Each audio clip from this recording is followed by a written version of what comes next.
La noche del 8 de febrero de 2026, cuando el secretario Omar García Harfuch firmó una orden judicial que nadie esperaba, estaba abriendo una puerta que había permanecido cerrada durante más de medio siglo. Una puerta literal en un vecindario deteriorado de Acapulco y una puerta metafórica hacia una de las historias más devastadoras e injustas que ha producido la industria del entretenimiento mexicano. La propiedad en cuestión había pertenecido a Germán Genaro, Cipriano Gómez Valdés Castillo, el hombre que el mundo entero conoció simplemente como Tin Tan, el pachuco más famoso de la historia del cine nacional. El comediante que durante 15 años seguidos fue el rostro más reconocible de México. Había muerto más de 50 años antes, en junio de 1973, a los 57 años, en un hospital público de Ciudad de México, enfermo, pues endeudado y prácticamente olvidado por la misma industria que lo había usado para generar fortunas durante una década y media. Lo que nadie sabía esa noche era que dentro de esa casa, clausurada y abandonada, desde hacía más de 30 años, Germán Valdés había dejado algo que convertiría su historia en mucho más que una anécdota nostálgica. Había dejado pruebas, documentos meticulosamente guardados, que contaban la verdad de cómo el hombre más gracioso de México terminó sus días sin dinero para pagar un hospital decente, y por qué eso no fue un accidente ni una irresponsabilidad personal, sino el resultado calculado y deliberado de un sistema diseñado exactamente para que eso ocurriera. Germán Valdés nació el 19 de septiembre de 1915 en Ciudad Juárez, Chihuahua, ciudad fronteriza de mezcla constante entre dos culturas que chocaban y se fundían en el lenguaje de la calle, en la música de las cantinas, en la forma de vestir de los jóvenes que querían parecer más de lo que sus circunstancias les permitían ser. La familia Valdés era modesta de la manera más honesta del término. El padre trabajaba en la aduana, con un salario que alcanzaba apenas para mantener a una familia numerosa, y la madre complementaba cosiendo ropa ajena cuando podía. Desde una edad sorprendentemente temprana, Germán mostró una habilidad que no se aprende en ninguna escuela: la capacidad de observar a las personas comunes con una precisión tan afilada que luego podía transformar esa observación en algo simultáneamente auténtico y exagerado. Algo que hacía reír a la gente sobre sí misma, sin hacerla sentir burlada ni disminuida. Durante los años 20 y 30, trabajó en una secuencia de empleos que funcionaron como la educación informal más completa que alguien que quería dedicarse al entretenimiento podría haber diseñado deliberadamente. Fue mensajero en una estación de radio, asistente en un teatro pequeño y vendedor de boletos en un cine donde vio las mismas películas decenas de veces, analizando qué era exactamente lo que provocaba la carcajada colectiva en ciertos momentos y el silencio incómodo en otros. A principios de los años 40, después de haber desarrollado en la radio local de Ciudad Juárez rutinas y personajes que resonaban con audiencias fronterizas, Germán tomó la decisión que cambiaría todo: mudarse a Ciudad de México. Tenía 28 años y traía algo que el tiempo en la frontera le había dado de manera casi involuntaria: ni un personaje que no existía todavía en el imaginario cinematográfico mexicano. El pachuco urbano con sus trajes de hombreras exageradas, su mezcla fluida de español e inglés, su actitud de confianza absoluta ante un mundo que en teoría debería haberlo intimidado. Llegó a la capital como llegan todos los migrantes, desde abajo, sin conexiones, sin dinero, Comenzó en las carpas, esos teatros populares de barrios obreros, donde la comedia era cruda y directa, y donde el público de clase trabajadora esperaba verse reflejado en lo que ocurría sobre el escenario. En ese ambiente, el personaje que Germán había estado construyendo durante años encontró inmediatamente su audiencia natural. El salto al cine llegó en 1945, cuando el director Gilberto Martínez Solares lo vio actuar y entendió que ese personaje tenía potencial cinematográfico extraordinario. La primera película, El hijo desobediente, superó todas las expectativas comerciales de manera tan contundente que los estudios entendieron de inmediato que habían encontrado algo que no sabían que estaban buscando. Entre 1945 y 1960, Tintán filmó más de 100 películas, un promedio de casi 7 por año, trabajando con horarios que serían considerados inhumanos por cualquier estándar contemporáneo. 6 días a la semana, durante meses sin descanso real. Sus películas dominaron las taquillas mexicanas durante 15 años y generaron fortunas masivas para los estudios que las producían. Era más que un actor, era un fenómeno cultural completo que definía lo que significaba ser mexicano urbano y moderno en una era de rápida urbanización, cuando millones migraban del campo a las ciudades y necesitaban desesperadamente ver su propia experiencia representada con dignidad y humor. Lo que el público que llenaba esos teatros no podía ver era la naturaleza exacta de la relación entre Tintán y las productoras que se beneficiaban de su talento. Una relación que era, en todos los sentidos que importan, fundamentalmente explotadora.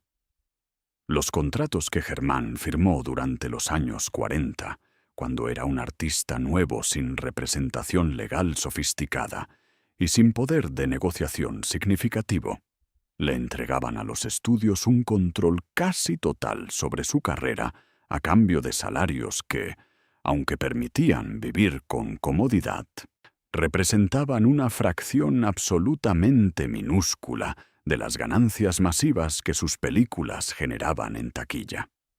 Los estudios poseían los derechos de imagen del actor a perpetuidad, sin límite temporal y sin compensación adicional, más allá del salario inicial. Los estudios controlaban absolutamente qué proyectos aceptaba, qué horarios trabajaba y qué apariciones públicas hacía. Los estudios podían prestarlo a otras productoras y retener completamente las ganancias de ese arreglo.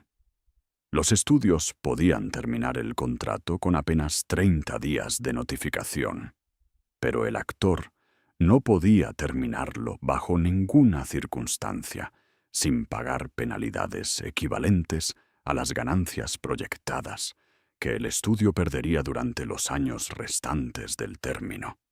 Cantidades que Germán claramente nunca podría reunir. Era una trampa legal perfectamente construida, y Germán había caído en ella en el momento de mayor vulnerabilidad de su vida. Para finales de los años 50, el paisaje de la industria comenzó a cambiar de formas que serían absolutamente devastadoras para su carrera. La televisión empezaba a competir seriamente con el cine. Los gustos de las nuevas generaciones evolucionaban hacia tipos de comedia considerados más modernos. Y crucialmente, campañas moralizantes de grupos conservadores católicos comenzaron a presionar a los estudios para que eliminaran contenido que consideraban vulgar, categoría lo suficientemente amplia como para incluir la comedia urbana de Tintán, cuyo personaje del Pachuco las élites conservadoras asociaban directamente con la delincuencia juvenil y con influencias culturales estadounidenses que consideraban contaminantes. Los mismos estudios que habían enriquecido masivamente con las películas de Tintán durante una década comenzaron a distanciarse rápidamente en cuanto los cálculos comerciales sugirieron que podía ser un problema. Las ofertas de nuevas películas disminuyeron dramáticamente en frecuencia y calidad. Y Germán no podía hacer nada al respecto, porque los contratos que había firmado años antes todavía lo ataban legalmente a los mismos estudios que ya no querían usarlo extensivamente, pero que tampoco querían liberarlo para que trabajara con la competencia. Intentó negociar su liberación en múltiples ocasiones entre 1958 y 1962. Los estudios se negaron consistentemente, exigiendo sumas equivalentes a las ganancias proyectadas que perderían si lo dejaban ir, cantidades que Germán claramente no poseía. Los ingresos cayeron de manera catastrófica. El estilo de vida que había construido durante los años de éxito, que incluía mantener casa, apoyar a la familia extendida y contribuir generosamente a quienes lo rodeaban, se volvió completamente insostenible. Comenzó a acumular deudas tratando de mantener apariencias y comenzó a vender propiedades y posesiones para cubrir los buracos que crecían mes con mes. La propiedad de Acapulco, símbolo tangible del éxito alcanzado, fue la primera en ser abandonada cuando no pudo pagar el mantenimiento ni los impuestos. La casa en Ciudad de México fue hipotecada en 1962 y vendida en 1965. El automóvil fue vendido en 1964. Las joyas fueron empeñadas a partir de 1967 y nunca recuperadas. El diagnóstico de cáncer de pulmón llegó en 1969, cuando tenía 54 años. El tratamiento era costoso y Germán no tenía seguro médico adecuado, porque los contratos con los estudios habían sido estructurados como acuerdos de trabajo temporal, que no incluían beneficios de salud a largo plazo. Dependía de hospitales públicos que proporcionaban tratamiento gratuito o subsidiado, pero con instalaciones significativamente inferiores a los privados, donde había sido atendido durante los años prósperos.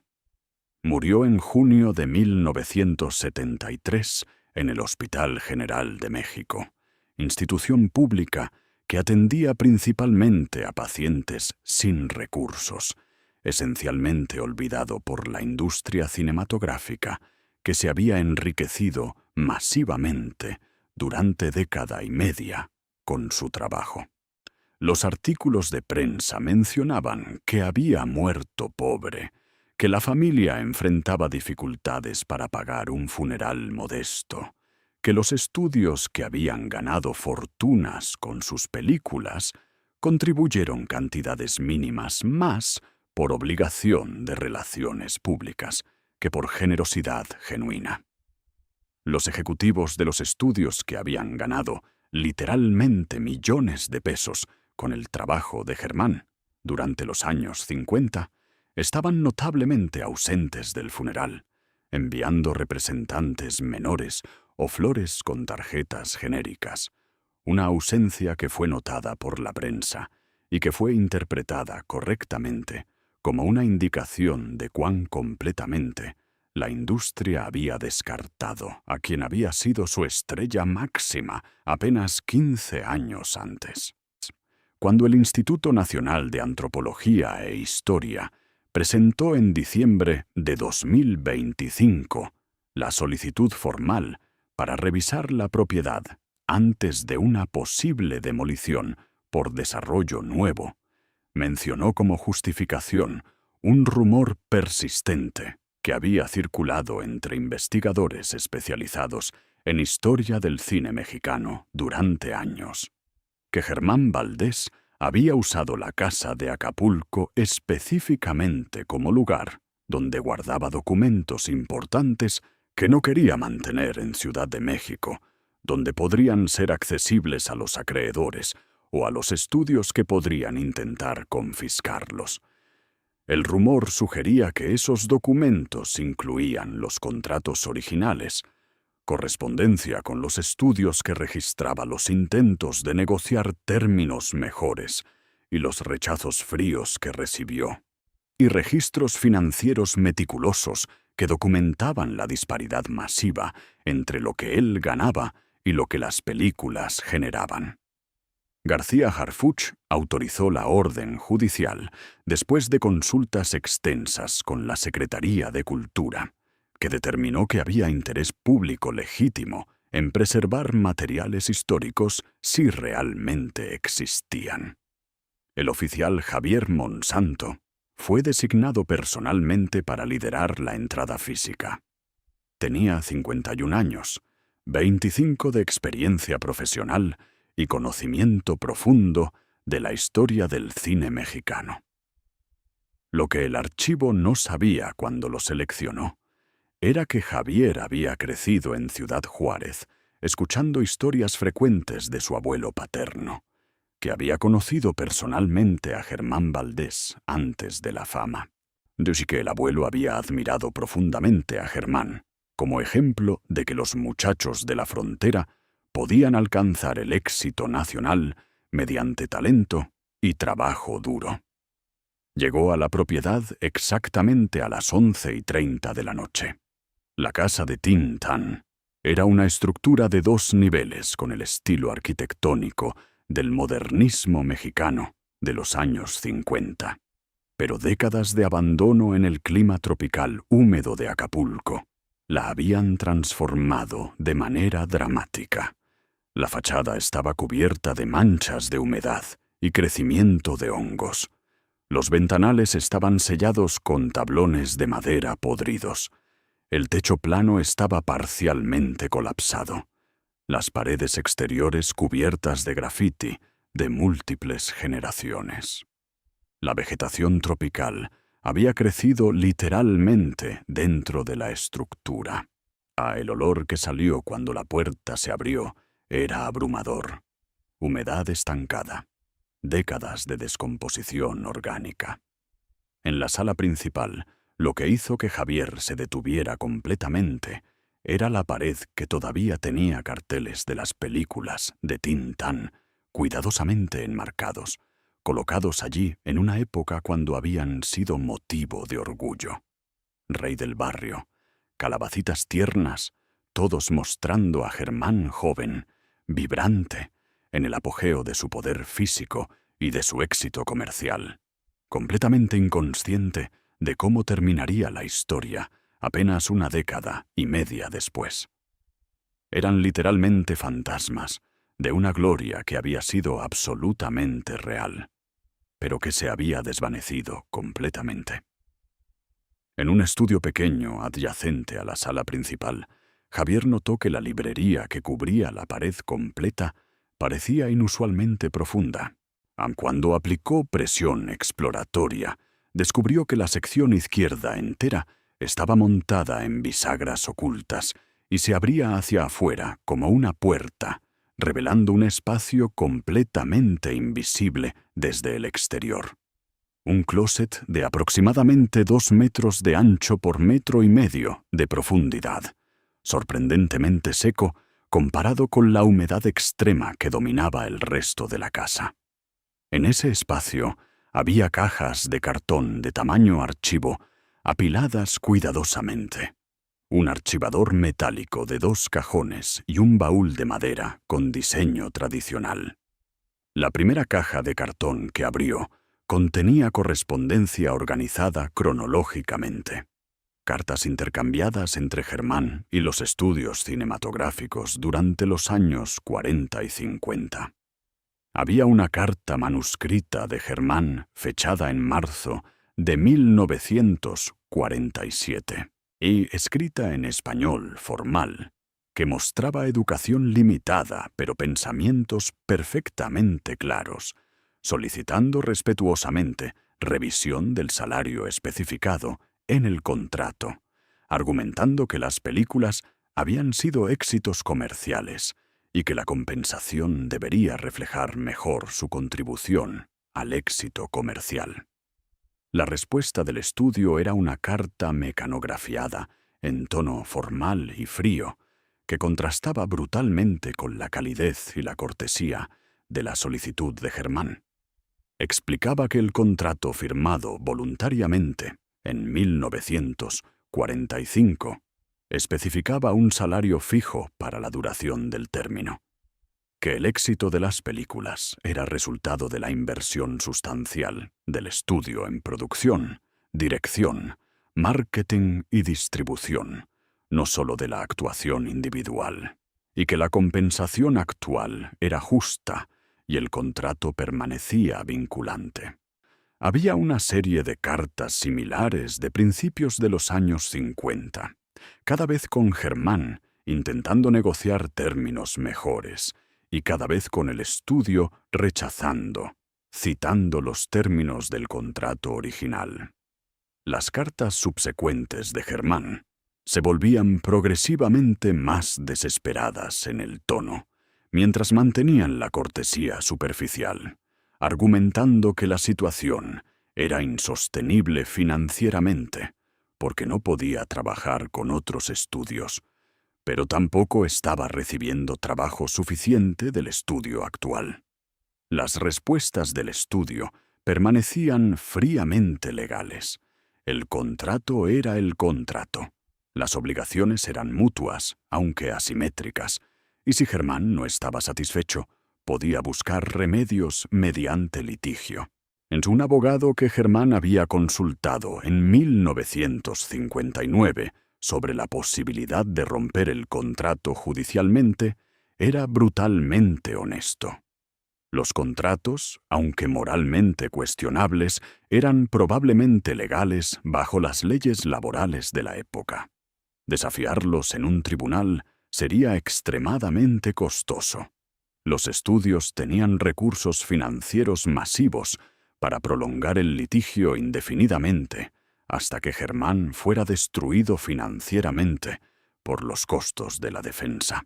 Y la recomendación era intentar negociación adicional. Pero las negociaciones habían fallado repetidamente, como la correspondencia previa documentaba con precisión dolorosa. Javier leyó esa correspondencia con una sensación creciente de rabia hacia un sistema diseñado tan perfectamente para atrapar al talento en contratos de los que era imposible escapar. Mas la segunda caja contenía registros financieros meticulosos que Germán había mantenido personalmente durante toda la carrera.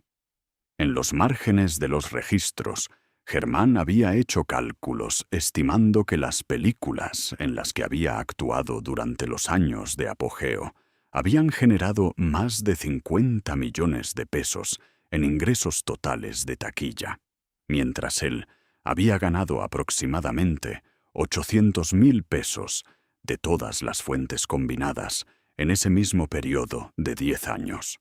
Los registros mostraban la progresión trágica de la liquidación de activos. La casa en Ciudad de México, hipotecada en 1962 y vendida completamente en 1965.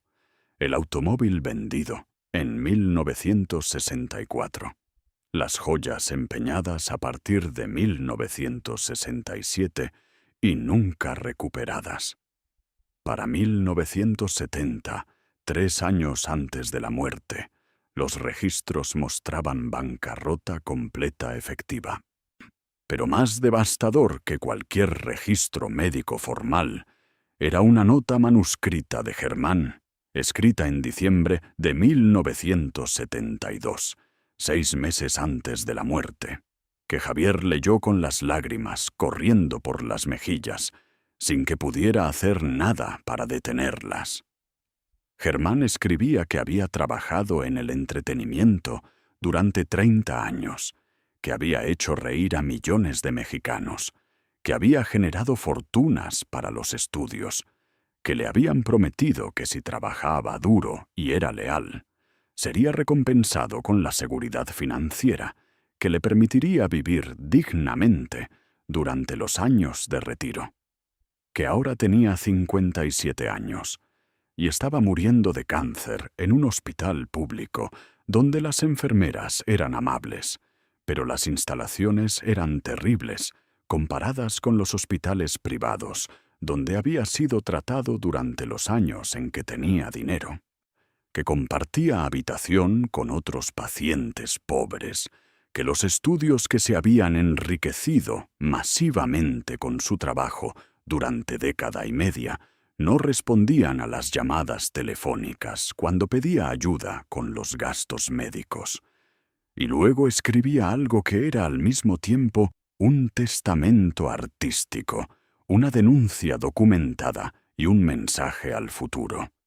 Que si alguien encontraba esos documentos después de que muriera, que fueran recordatorio y advertencia de que la industria del entretenimiento consumía el talento vorazmente durante los años en que era joven y rentable. Prometía lealtad y seguridad, pero descartaba a las personas brutalmente cuando dejaban de generar ganancias. Que los contratos que había firmado cuando era joven y desesperado por una oportunidad habían sido diseñados deliberadamente por los abogados de los estudios para crear una dependencia permanente que beneficiaba solo a los estudios, que había trabajado duro, había sido leal, había seguido las reglas y terminaba muriendo pobre en un hospital público. Que los jóvenes que vinieran después aprendieran de ese error, que exigieran contratos justos, que se protegieran, que no confiaran en promesas verbales de ejecutivos que sonríen mientras explotan. Esto era exactamente lo que el rumor había sugerido que podía existir. Javier lo leyó completo con una conciencia plena de que estaba sosteniendo algo que Germán Valdés había guardado durante sus años más difíciles, con la esperanza específica de que algún día alguien lo encontrara y lo usara para que la historia no terminara con la versión que la industria prefería contar. La cuarta caja contenía los contratos completos que Germán había firmado durante la carrera. Documentos que incluso sin experticia legal revelaban en una lectura cuidadosa cuán extraordinariamente unilaterales eran sus términos. Derechos de imagen del actor, a perpetuidad sin compensación adicional, más allá del salario inicial. Control absoluto por parte de los estudios sobre qué proyectos aceptaba el actor y qué horarios trabajaba. Posibilidad de que los estudios prestaran al actor a otras productoras reteniendo completamente las ganancias. Posibilidad del estudio de terminar el contrato con solo 30 días de notificación, mientras el actor no podía terminarlo bajo ninguna circunstancia, sin pagar penalidades imposibles de cubrir. Eran contratos diseñados en el momento histórico exacto en que los actores sin fama previa tenían cero poder de negociación. El baúl de madera contenía objetos personales que Germán había guardado como significativos emocionalmente, independientemente de cualquier valor monetario. Fotografías familiares de los años de juventud en Ciudad Juárez antes de la fama. Fotografías de los sets de filmación durante los años 50, mostrando a Germán trabajando con directores con concentración absoluta y descansando entre tomas con cara de agotamiento físico genuino.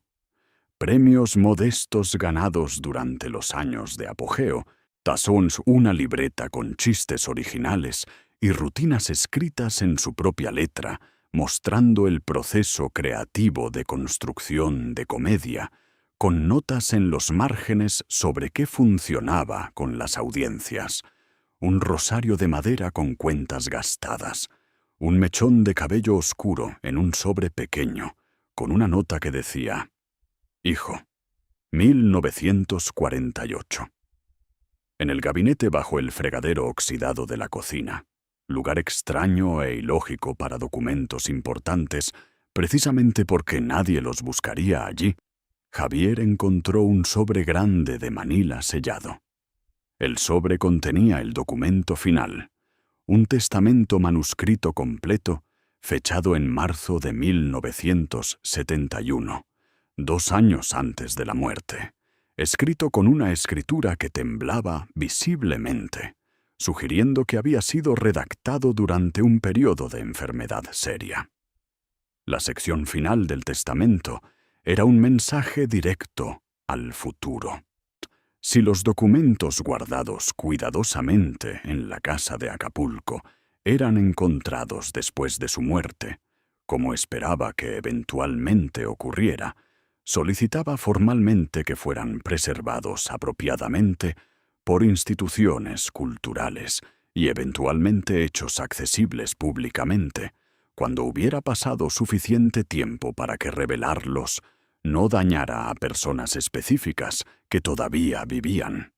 Quería que las generaciones futuras de actores, de artistas, de trabajadores en industrias creativas entendieran completamente cómo había funcionado la industria del cine durante su época, cómo los contratos habían sido diseñados deliberadamente para beneficiar a los estudios de manera exclusiva, cómo los actores sin educación legal sofisticada habían sido explotados sistemáticamente mediante términos que parecían razonables en la superficie, pero que creaban una dependencia permanente.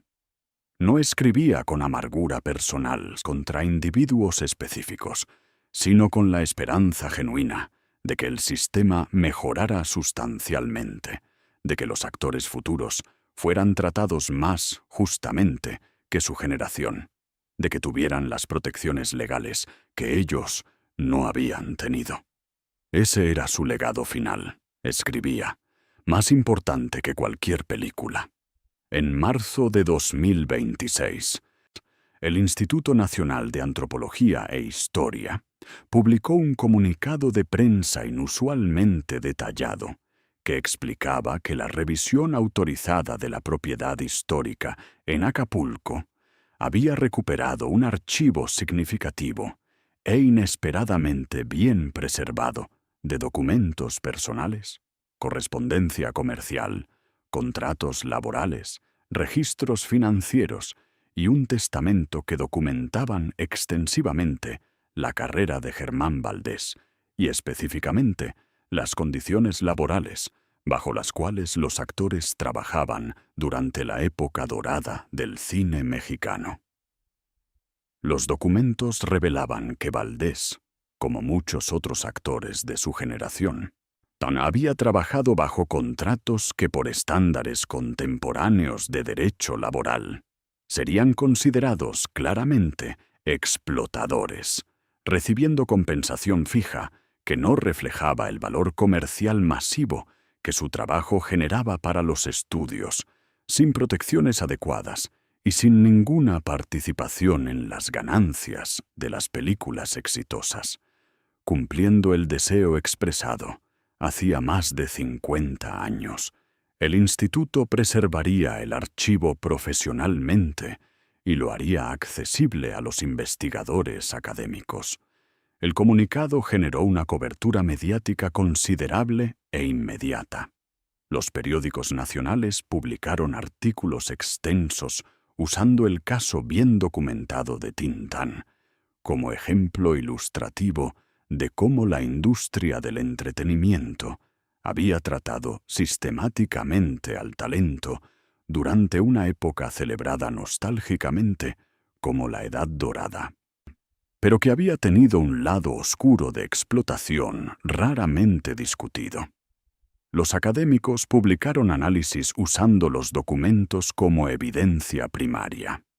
El Sindicato de Actores Mexicanos emitió una declaración usando las revelaciones como evidencia de por qué las protecciones sindicales y los contratos colectivos eran esenciales. La generación joven que conocía el nombre Tin Tan solo vagamente como referencia histórica, sin contexto, descubrió el trabajo mediante el interés cultural renovado, buscando las películas que habían sido restauradas digitalmente y sorprendiéndose de descubrir cuán entretenidas permanecían décadas después de su producción original. Para Javier Monsanto, el caso había sido profundamente significativo en lo personal, de maneras que excedieron completamente sus expectativas cuando aceptó la asignación. Varios meses después, recibió una carta manuscrita de una mujer que se identificaba como nieta de Germán Valdés. Escribía que la familia siempre había sabido que el abuelo había sido tratado injustamente por la industria durante los años finales, pero que no tenían la documentación concreta que pudiera demostrar la naturaleza sistemática de la explotación, que durante décadas después de la muerte, cuando las personas preguntaban ¿por qué había muerto pobre?, muchos asumían cínicamente que había sido irresponsable financieramente. Que tener ahora evidencia documentada meticulosamente de los contratos explotadores y de los intentos de negociar términos mejores, validaba completamente lo que la familia siempre había sabido, pero no había podido probar de manera convincente. Que el abuelo era un hombre fundamentalmente bueno, que amaba hacer reír a las personas, que merecía absolutamente un final mejor que el que tuvo, que al menos ahora, más de 50 años después, la historia completa era conocida públicamente, y el legado del abuelo incluía no solo las películas que entretuvieron a generaciones, sino también la lección documentada sobre la importancia de proteger a los artistas de la explotación. La propiedad en Acapulco fue preservada oficialmente por el Instituto como sitio de interés histórico-cultural. Fue restaurada modestamente durante 2026 y 2027 y designada como Casa Museo Germán Valdés. Los carteles de las películas que habían estado en las paredes de la sala fueron restaurados profesionalmente y devueltos a sus posiciones originales. Los trajes característicos que habían estado descomponiéndose en el closet fueron preservados mediante técnicas especializadas y exhibidos en vitrinas con clima controlado como ejemplos del vestuario que había definido al personaje icónico. La casa se convirtió en un monumento tangible, no solo a la gloria de la fama durante el apogeo, sino más honestamente a la realidad completa y compleja de una carrera en una industria que celebraba el talento públicamente, mientras lo explotaba sistemáticamente en lo privado.